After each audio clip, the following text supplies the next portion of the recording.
भर के मंदिरों में फिर गूंजेगी राम नाम की धुन। श्री राम के दरबार में नाचे बजरंगी, श्री राम के दरबार में नाचे बजरंगी। फिर से हर हर महादेव का जय घोष लगाएंगे भक्तजन। जब से मेरी शिव से मुलाकात हो गई, मेरे घर सुखों की बरसात हो गई। महाकाल के दरबार में फिर लगेगा भक्तजनों का तांता।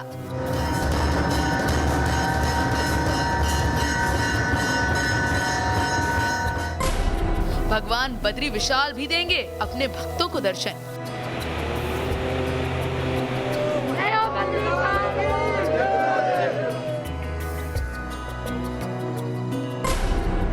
लौटने वाली है देश भर के धार्मिक संस्थानों की रौनक।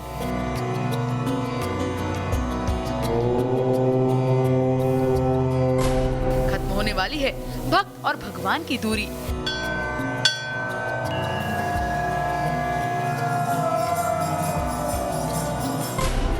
देश भर के मंदिर फिर से हो जाएंगे भक्तों से गुलजार।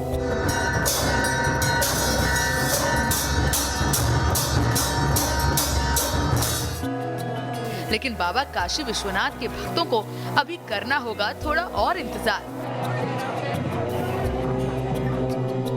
कोरोना काल में भक्त और भगवान की दूरी काफी ज्यादा बढ़ गई है। लॉकडाउन की वजह से देश भर के मंदिरों और सभी धार्मिक संस्थानों में ताला लग गया था और मंदिरों में जाकर मत्था टेकने वालों भक्तों को कोरोना से बचने के लिए घर से ही अपने आराध्य की आराधना करनी पड़ रही थी। लेकिन अब भक्तों को ऐसा नहीं करना पड़ेगा, क्योंकि लॉकडाउन के 2.5 महीने बाद फिर से देश भर के ज्यादातर मंदिरों की रौनक लौटने वाली है और कोरोना की वजह से भक्त और भगवान के बीच की जो दूरी बन गई थी, वो दूरी अब कुछ ही घंटों में मिटने वाली है। और सोमवार के देश के ज्यादातर राज्यों के धर्मस्थल सशर्त खोलने की तैयारी पूरी हो गई है। हालांकि भगवान जगन्नाथ, भगवान काशी विश्वनाथ और ओमकारेश्वर महादेव के दर्शन की इच्छा रखने वाले भक्तों को अगले कुछ दिनों तक और इंतजार करना पड़ेगा। और अपनी इस खास पेशकश में आज आपको हम बताएंगे कि देश के कौन कौन से मंदिर 8 जून से भक्तों के लिए खुलने वाले हैं और कौन कौन से मंदिर भक्तों के लिए नहीं खोले जाएंगे। साथ ही कोरोना काल में मंदिर जाने वाले भक्तों को क्या क्या सावधानी बरतनी पड़ेगी, ये भी बताएंगे। तो बने रहिए न्यूज नेशन के साथ। जी हाँ, ये सब कुछ आपको बताएंगे, लेकिन महामारी जाएगी हार, चलो प्रभु के द्वार, इसी नारे के साथ देश भर में सुबह से भक्तजन भगवान के दर पर पहुंचना शुरू हो जाएंगे। सुबह की सूरज के साथ ही देश भर के मंदिरों में राम नाम और हर हर महादेव का जय घोष गूंजने लगेगा, क्योंकि कोरोना वायरस की वजह से 21 मार्च से भक्त और भगवान की जो दूरी बन गई थी, 80 दिन का वो वनवास अब खत्म होने जा रहा है। और अब कोरोना रूपी राक्षस को खत्म करने के लिए देश भर के भक्त मंदिर, मस्जिद, गुरुद्वारे में पहुंचकर मनोकामना मांगेंगे। देखिए ये रिपोर्ट।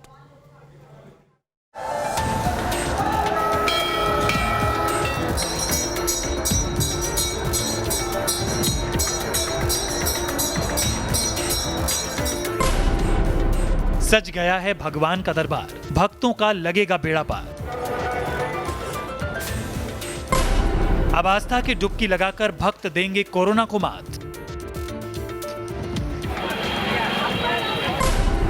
कोरोना काल में बदल जाएगा भगवान के दर्शन का तरीका।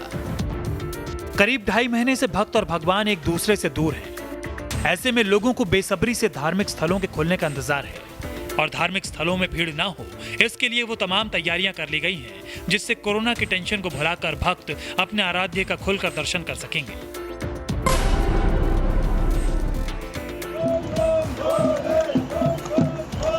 जून के महीने में भक्तों से गुलजार रहने वाले केदारनाथ धाम और बद्रीनाथ धाम में लॉकडाउन की वजह से इस सीजन में अभी सन्नाटा पसरा हुआ था और भगवान केदारनाथ और भगवान बद्री विशाल के कपाट खुलने के बावजूद भक्त मंदिर पहुंचकर अपने आराध्य के दर्शन नहीं कर पा रहे थे। लेकिन भगवान बद्री विशाल के भक्तों की मनोकामना पूरी होने वाली है और बद्रीनाथ धाम के मंदिर परिसर में दर्शन के लिए आने वाले भक्तों के लिए सभी जरूरी एहतियाती इंतजाम कर लिए गए हैं। मंदिर के आसपास और आस्था पथ परिक्रमा स्थल पर 1 मीटर की दूरी पर गोला बनाकर फिजिकल डिस्टेंस की व्यवस्था की गई है। तो वहीं कोरोना वायरस की वजह से इस बार तप्त कुंड में स्नान करने की व्यवस्था बंद कर दी गई है।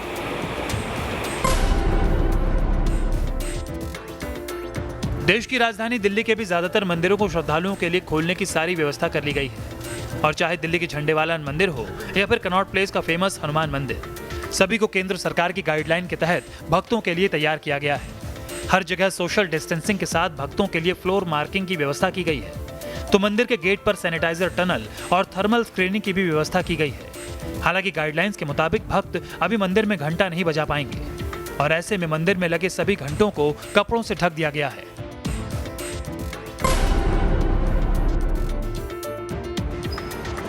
लॉकडाउन के बाद भक्तों के लिए मंदिर खोलने से पहले दिल्ली के छतरपुर मंदिर में भी खास तैयारी की गई है।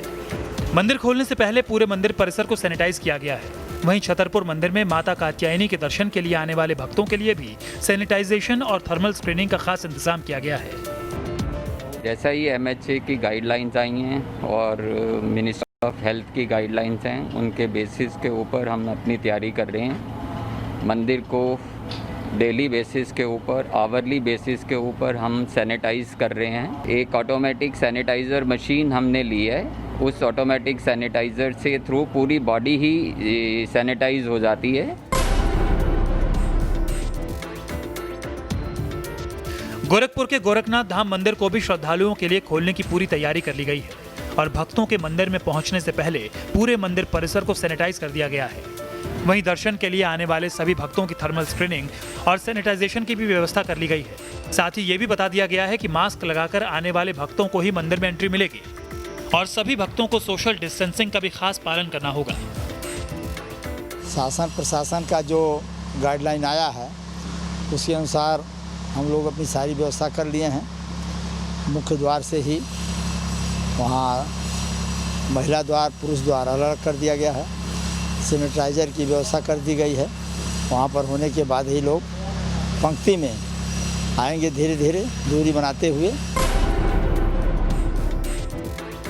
देवनगरी ऋषिकेश के मंदिरों में भी भक्त और भगवान की दूरी को मिटाने की पूरी तैयारी की गई है और भक्तों के आने से पहले ऋषिकेश के सभी मंदिरों को सैनिटाइज किया गया और मंदिर के पुजारी और काम करने वाले स्टाफ की थर्मल स्क्रीनिंग की गई। ऋषिकेश के प्रसिद्ध मधुबन मंदिर के मुख्य पुजारी स्वामी परमानंद दास ने न्यूज नेशन से खास बातचीत में बताया कि कैसे एक बार में सिर्फ 10 लोगों को ही दर्शन के लिए भेजकर कोरोना काल में आने वाले भक्तों की सुरक्षा की जाएगी। जो भी दर्शनार्थी आएगा सबसे पहले जो है उसका टेम्परेचर चेक किया जाएगा। उसके बाद टेम्परेचर नॉर्मल होने के बाद उनके जो है हाथों को सैनिटाइज किया जाएगा। उनके जो जूते चप्पल हैं वो लोग बाहर उतारेंगे और फिर जो है आपसी जो दूरी है, डिस्टेंस, वो मेंटेन करते हुए भगवान के वो दर्शन करेंगे। और उसमें यह है कि मंदिर में रुकने की किसी को इजाज़त नहीं होगी। आएँ, दर्शन करें, भगवान को प्रणाम करें और वापस प्रस्थान करें। देश के ज्यादातर मंदिरों के पट सोमवार से ही भक्तों के लिए खुल जाएंगे, तो केरल के पद्मनाभ स्वामी मंदिर को एक दिन बाद यानी 9 जून से भक्तों के लिए खोला जाएगा और साथ ही भक्तों के लिए मंदिर में वर्चुअल क्यू सिस्टम भी शुरू किया जाएगा, जिसमें एक बार में सिर्फ 35 लोग ही दर्शन के लिए आ पाएंगे। पद्मनाभ स्वामी मंदिर को मंगलवार से सुबह 8:15 से 11:15 तक खोला जाएगा, तो वहीं शाम में 4 से 5 बजे तक भक्त भगवान पद्मनाभ स्वामी के दर्शन कर पाएंगे। आपको बता दें कि केरल के पद्मनाभ मंदिर में कोरोना संकट से पहले हर महीने 3 करोड़ रुपए से ज्यादा का चढ़ावा और दान आता था, लेकिन लॉकडाउन के दौरान पद्मनाभ स्वामी मंदिर में सिर्फ 25,000 रुपए का दान आया था। ऐसे में भगवान पद्मनाभ स्वामी को भी अपने भक्तों का बेसब्री से इंतजार है और लॉकडाउन की वजह से पिछले 2.5 महीने से अपने आराध्य से दूर रहने वाले देश भर के भक्तों की मनोकामना अब कुछ ही घंटों में पूरी होने वाली है। Team news nation. तो आपने देखा कि मंदिरों में किस तरह की तैयारी चल रही है। मंदिरों के कपाट खुलने के साथ ही देश भर के मंदिरों में सुबह से ही भक्तों के आने की उम्मीद की जा रही है। गुजरात के सोमनाथ मंदिर में, द्वारकाधीश मंदिर में और केरल के अंबाजी मंदिर में इसकी तैयारी बाकायदा पूरी भी कर ली गई है और कुछ ही घंटे में भक्त और भगवान का मिलन हो जाएगा। लेकिन कोरोना के कंटेनमेंट जोन में रहने वाले लोगों की भगवान से दूरी अभी बनी रहेगी। मुंबई समेत देश के जिन शहरों में कोरोना कहर ढा रहा है, वहां के भक्तों को मंदिर जाकर भगवान का दर्शन करने के लिए अगले कुछ और दिनों का इंतजार करना पड़ेगा।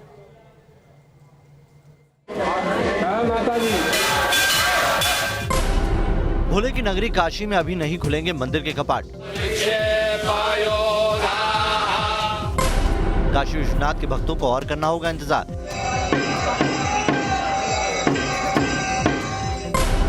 मुंबई के भक्तों की भी अभी पूरी नहीं होगी मंदिर जाने की मनोकामना।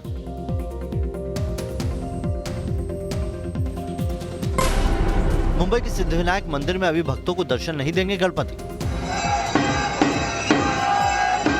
एक तरफ देश के ज्यादातर धार्मिक संस्थानों को भक्तों के लिए खोलने की तैयारी पूरी कर ली गई है, तो वहीं दूसरी ओर देश के कई ऐसे मंदिर भी हैं जहां भगवान और भक्त की दूरी 8 जून के बाद भी बनी रहेगी। और उनमें सबसे ज्यादा निराश पीएम मोदी के संसदीय क्षेत्र वाराणसी में स्थित भगवान काशी विश्वनाथ के भक्त हैं।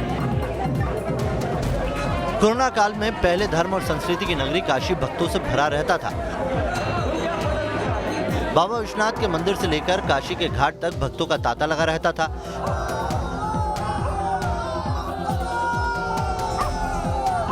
लेकिन कोरोना ने आस्था की नगरी काशी के सभी मंदिरों को भी मार्च में बंद कर दिया था।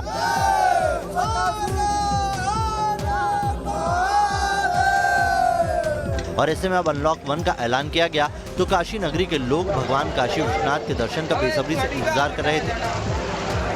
भगवान विश्वनाथ के भक्तों को ये उम्मीद थी कि कोरोना की वजह से भगवान विश्वनाथ के भक्तों की जो दूरी बन गई है वो देश के बाकी मंदिरों की ही तरह काशी विश्वनाथ मंदिर में भी 8 जून को खत्म हो जाएगी। लेकिन वाराणसी में कोरोना के बढ़ते प्रकोप की वजह से फिलहाल धार्मिक स्थल, होटल और मॉल को नहीं खोला जाएगा, जिससे श्रद्धालुओं में मंदिर खुलने की खबर से जो उत्साह था वो अब मंदिर के कपाट नहीं खुलने से नाराजगी में बदल गया है।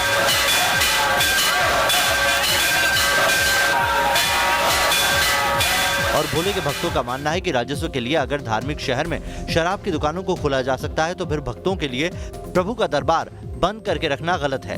वहीं मंदिर प्रशासन का भी कहना है कि वो मंदिर खोलने के लिए पूरी तरह से तैयार है। भगवान काशी विश्वनाथ की तरह ही ओंकारेश्वर महादेव के दर्शन करने वाले भक्तों का वनवास भी अभी खत्म नहीं होगा और ओंकारेश्वर मंदिर को भी 1 हफ्ते बाद खोलने का फैसला लिया गया है।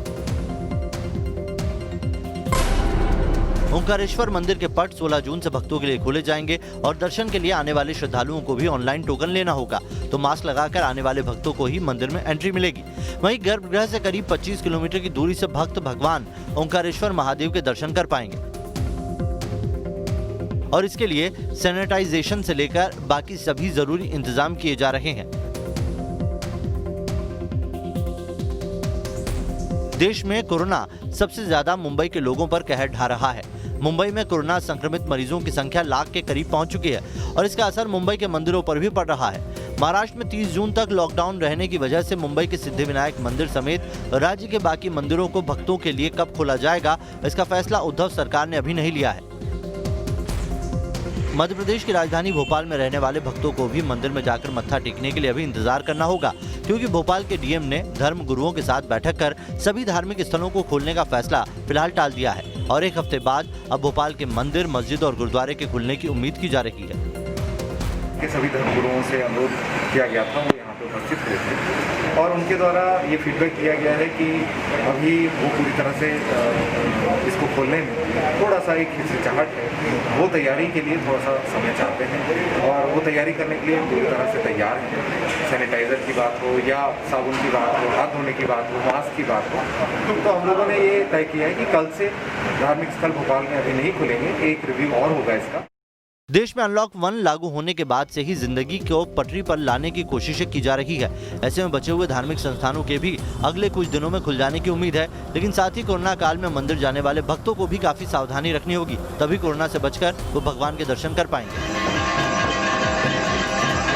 Team news nation.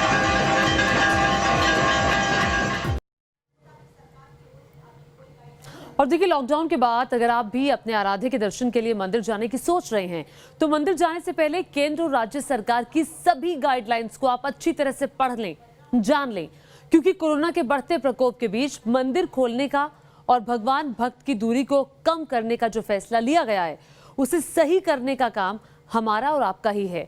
ऐसे में मंदिर जाने वाले भक्तों के लिए वो कौन कौन से नियम हैं जिसका पालन करना जरूरी है, देखिए इस खास रिपोर्ट में। कोरोना काल में आसानी से नहीं होंगे भगवान के दर्शन। दर्शन के लिए भक्तों को करना होगा नियमों का पालन। मंदिर में भी मास्क से लेकर सैनिटाइजर तक है बेहद जरूरी। देश भर के मंदिर श्रद्धालुओं के लिए सज धज कर तैयार हैं। भक्त भी भगवान से मिलने के लिए बेताब हैं। लेकिन क्या भगवान और भक्त पहले की तरह खुलकर मिल पाएंगे? ये सवाल इसलिए उठ रहा है क्योंकि कोरोना काल में मंदिर को खोलने के साथ ही कई सख्त नियम कायदे बनाए गए हैं। देश के धार्मिक संस्थानों में जाने वाले हर भक्त को इसका पालन करना होगा। ऐसे में लॉकडाउन के बाद अगर आप भी अपने आराध्य के दर्शन के लिए मंदिर जाने की सोच रहे हैं तो मंदिर जाने से पहले केंद्र और राज्य सरकार की सभी गाइडलाइंस को अच्छी तरह से पढ़ लें, क्योंकि कोरोना के बढ़ते प्रकोप के बीच मंदिर खोलने का और भगवान भक्त की दूरी को कम करने का जो फैसला लिया गया है उसे सही करने का काम हमारा और आपका ही है। सैनिटाइजेशन और थर्मल स्क्रीनिंग के बाद ही मिलेगी एंट्री। एंट्री से पहले सभी श्रद्धालुओं को हाथ पांव धोने होंगे। भक्तों के लिए कम से कम 6 फीट की दूरी रखना जरूरी है। खांसते और छींकते वक्त मुंह ढककर रखना होगा। धर्म स्थलों पर प्रार्थना सभा का आयोजन नहीं होगा। श्रद्धालुओं को घर से चटाई या कपड़ा लाने का सुझाव दिया गया है। मूर्तियों और धर्म ग्रंथ को छूने की अनुमति नहीं होगी। प्रसाद वितरण या पवित्र जल के छिड़काव करने पर मनाही होगी। एक तो कोरोना वायरस का खौफ और उस पर से कोरोना काल में मंदिर जाने वाले भक्तों के लिए गाइडलाइंस इतने सख्त बनाए गए हैं कि उससे फिलहाल मंदिरों में भक्तों का जमावड़ा लगने की उम्मीद कम की जा रही है। मठ मंदिर के बाहर फूल और माला का कारोबार करने वालों को ऐसा लगता है कि भक्तों के लिए मंदिरों के कपाट खुलने के बावजूद भक्त अभी पहले की तरह भगवान के दर्शन के लिए मंदिर नहीं आ पाएंगे। मंदिरों को 8 जून से खोलने का आदेश हो गया है। इस वक्त हम मनकामेश्वर मंदिर के बाहर हैं, जो कि लखनऊ का प्रसिद्ध और प्राचीन मंदिर है। इस तरह के फूल की दुकान जो लोग लगाते हैं उनके लिए भी बहुत महत्वपूर्ण होगा कल का दिन, क्योंकि पिछले 70 दिनों से उनका कारोबार बंद है। तो कल से मंदिर खुल रहे हैं। क्या लगता है कि आप लोगों ने 70 दिनों में कितनी मुश्किल देखी है जब आपकी दुकानें बंद रही, कारोबार ठप रहा? लोगों ने बहुत मुश्किल देखी है भाई साहब, हद से ज़्यादा देखी है। कैसे? अब कैसे क्या, सब काम धाम बंद है तो क्या किया जाए, सब कुछ तो बंद ही है। कुछ बिक्री पूरी फूलों की हुई, लोगों ने खरीदा? मंदिर में तो वैसे जब खुलता है नहीं, यहाँ ये थोड़ा दरबार पे चढ़ जाता था बाहर, और घर के लिए लोग ले जाते थे। उसमें सब काम नहीं बनता? नहीं, उससे काम उतनी भीड़ नहीं होगी, क्योंकि बहुत लोग आएंगे ही नहीं। लोग अपने घरे के पास कर लेंगे, क्योंकि यहाँ पहले ही कह दिया 5 लोग जाएंगे तो इतना लोग भीड़ नहीं हो पाएगी। कोरोना काल में बहुत कुछ बदला है। दर्शन का अंदाज बदल गया है और अब सोशल डिस्टेंसिंग का पालन हो, इसके लिए श्रद्धालुओं से भी संयमित व्यवहार की उम्मीद की जा रही है। Team news nation. कोरोना महामारी को खत्म करने के लिए भक्त भगवान के द्वार पर जाने की तैयारी कर चुके हैं, लेकिन भगवान जगन्नाथ के भक्तों को इसके लिए 23 जून तक का इंतजार करना पड़ेगा, क्योंकि कोरोना काल में उड़ीसा के पुरी में भगवान जगन्नाथ भी हर साल की तरह इस बार भी 14 दिन का क्वारंटीन काट रहे हैं और भगवान जगन्नाथ का ये क्वारंटीन 23 जून को पूरा होगा और उसके बाद रथ यात्रा के दौरान भगवान जगन्नाथ अपने भक्तों को दर्शन देंगे। देखिए ये रिपोर्ट।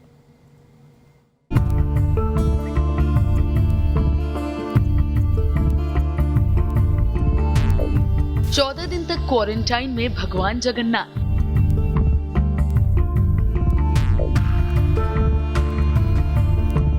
भगवान को काढ़ा और औषधियों का भोग।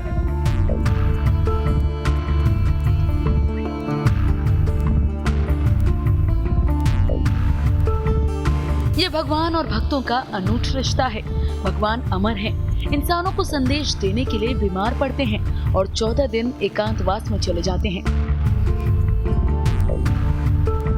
कोरोना काल में बीमार व्यक्ति को अलग रखने की बात की जा रही है, लेकिन भगवान जगन्नाथ जन कल्याण के लिए सदियों से बीमार होने के बाद अलग रहने की परंपरा का पालन कर रहे हैं। भगवान जगन्नाथ की महिमा अपरंपार है। हिंदू धर्म के अस्तित्व से पुरी का ये जगन्नाथ मंदिर, बताया जाता है कि जगन्नाथ मंदिर का सबसे पहला प्रमाण महाभारत के वन पर्व में मिलता है। यहाँ हवा में विपरीत लहराता है ध्वज। पुराणों में इसे धरती का वैकुंठ कहा गया है। स्कंद पुराण में भी पुरी धाम का भौगोलिक वर्णन मिलता है। इस चमत्कारिक मंदिर में सदियों से भगवान के बीमार पड़ने और 14 दिन के एकांतवास में जाने की परंपरा चली आ रही है। रथ यात्रा से करीब 15 दिन पहले पूर्णिमा स्नान उत्सव काफी महत्वपूर्ण है। मान्यता के मुताबिक पूर्णिमा उत्सव में 108 घड़ों के पानी से भगवान का स्नान किया जाता है। स्नान के बाद भगवान की तबीयत खराब हो जाती है। इसके बाद वो एकांतवास में चले जाते हैं। श्रीमद् भगवद गीता के तीसरे चौथे अध्याय में भी भगवान श्री कृष्ण ने इस प्रकार का भाव व्यक्त किया है, ताकि लोग, जनता उससे शिक्षा प्राप्त कर सके। भगवान 108 घड़े से नहाए जाते हैं, स्नान कराए जाते हैं। ज्येष्ठ पूर्णिमा के दिन लौकिक दृष्टि से शीतल ज्वर उनको होता है, संक्रामक रोग नहीं होता है, शीतल ज्वर होता है। उस समय जो उनके अंतरंग सेवक वे उनकी सेवा में होते हैं, लेकिन उन सेवकों को कोई शीतल ज्वर आदि प्राप्त नहीं होता। एकांतवास में मंदिर के कपाट बंद रहते हैं। इस दौरान उनको लगाया जाने वाला भोग भी बेहद खास होता है। बीमार भगवान को सिर्फ तरल पदार्थ दिया जाता है। भगवान को काढ़ा और औषधियों का भोग लगाया जाता है। इनके बुखार आ गई तो निवृत्त कंदर में भगवान का उपचार होता है, पूजा होता है, सेवा होता है, सब कुछ होता है। परंतु सामाजिक दूरत्व और 15 दिन अपने घर किस कोई नहीं इसको देख पाएंगे। भगवान 5-10 दिवस व्यापी निवृत्त कंदर में, बुखार में, बीमार में पड़ते हैं। किसी को कोई भक्त नहीं, कोई देवता नहीं, कोई किसी को दर्शन नहीं देते हैं और सबका बात समझते हैं। वही संसार को, सनातन धर्म को और समग्र मानवीय समाज को वार्ता देते हैं। इस समय पर सचेतन रहो। हम जैसे विधि पालन करते हैं, इसी विधि परंपरा को मानव दीजिए। भगवान जगन्नाथ को श्री कृष्ण का अवतार माना जाता है, जिनकी महिमा का उल्लेख धार्मिक ग्रंथों और पुराणों में भी किया गया है।